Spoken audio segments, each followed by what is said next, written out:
I want to start really with the kind of the big idea and starting on the microbiome field, kind of as zoomed out as possible. I mean, it was a super hot field for, let's say, for the last, last 10 years. Now you have at least 2 drugs approved on market. It's Rebiotics, Ferring, and Sirius.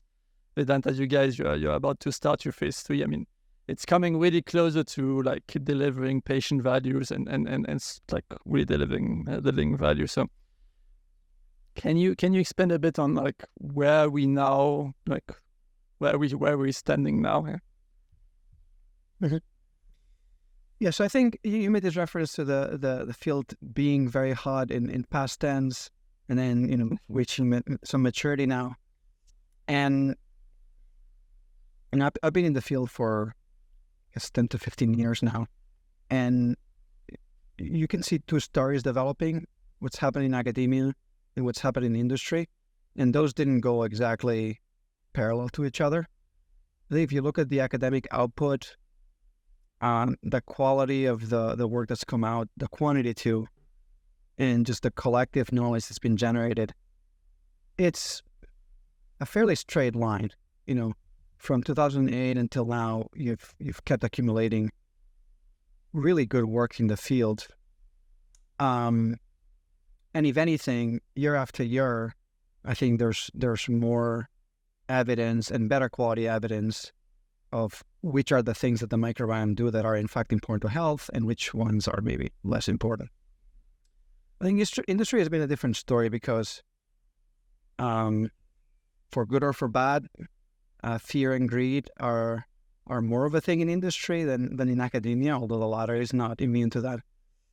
And our field has gone through a cycle or a couple of cycles of hype,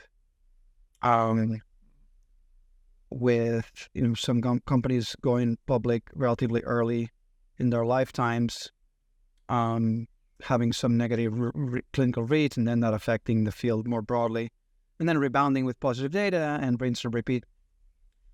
But we have gotten to an interesting point in the field, in industry, where there are now the first 2 drugs approved.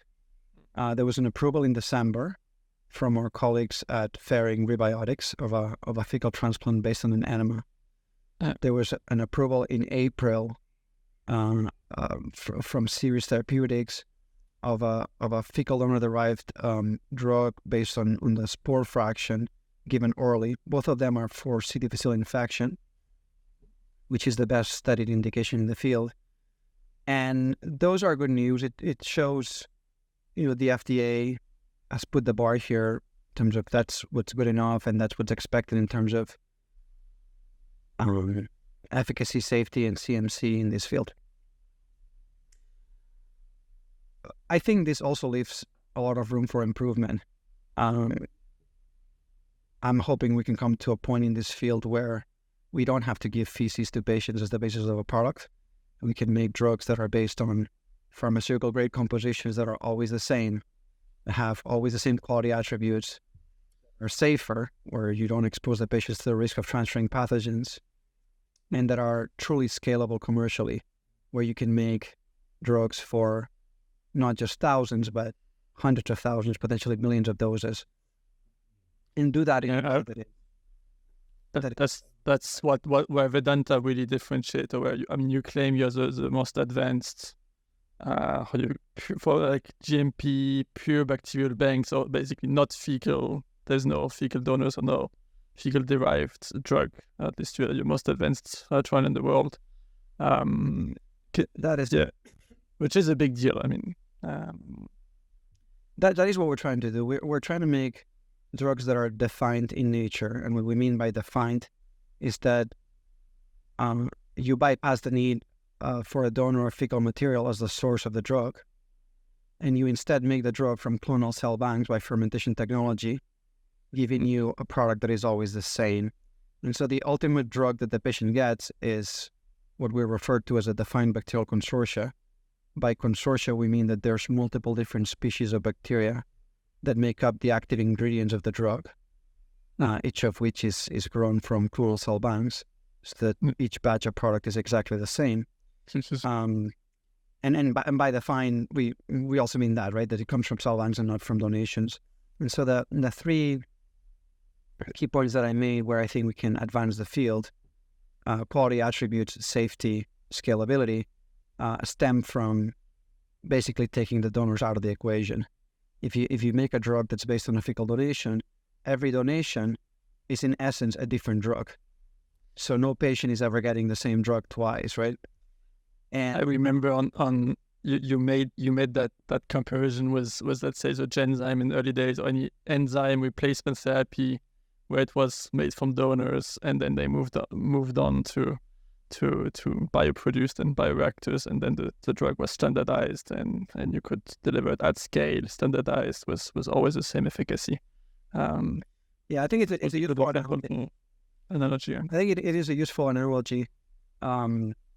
And this is where the biotech industry started. Actually, my thesis advisor at MIT, Danny Wang, who unfortunately passed away a couple of years ago, he worked in the early days, in the 70s and the 80s, in developing fermentation technology and downstream processing unit operations so that you could make biologics starting from cell banks using recombinant engineering. Before that, the biotech industry relied on plasma donations and tissue donations, either from humans or from animals, to make the drugs, right? Hemophiliacs, septic shock patients relied on plasma donations. And there was a time when there was no alternative. That's crazy. And today, it still exists as more of a niche thing. Like, for example, during COVID, you could see that plasma donations at the very beginning, when we didn't know what we were doing, was still the way to go. But when the industry figured out that, the Genentech, Biogen, Amgen, Genzyme founders figured out that using recombinant technology and cell banking, you could make products obviating the need for human donors. The industry went in that direction, and they never looked back. Today, there's more than 100 monoclonals approved, and the main advantages were, you control the supply, you could scale it commercially. You didn't depend on donors that may or may not show up at the donation center when you needed them. You eliminated the risk of transferring HIV, Hep C, and some of the pathogens that caused nightmares in the 80s and 90s. And you had a product that always had the same quality attributes. Well, the exact same things apply here. The difference is the biospecimen, instead of being plasma, is now feces. But you too can obviate the donations here and make products from cell banks. And of course, that requires, everything has its ups and downs, right? And that requires more technology to figure out how do you pick the right combinations of bacteria, and then how do you manufacture them reliably. I was about to ask what are the downsides? I mean, a bit what you first point as well. I mean, academia evolved rapidly, but also microbiome is such a recent field that a lot of the understanding, even the fundamental understanding is like, I mean, there's still a lot to discover. So I guess even for you to translate that into manufacturing, different strains population, whatever, I mean, it basically has never been done. So there's I guess a lot of fundamental technology to understand and develop that can be, this is definitely challenging. Both technology and biology.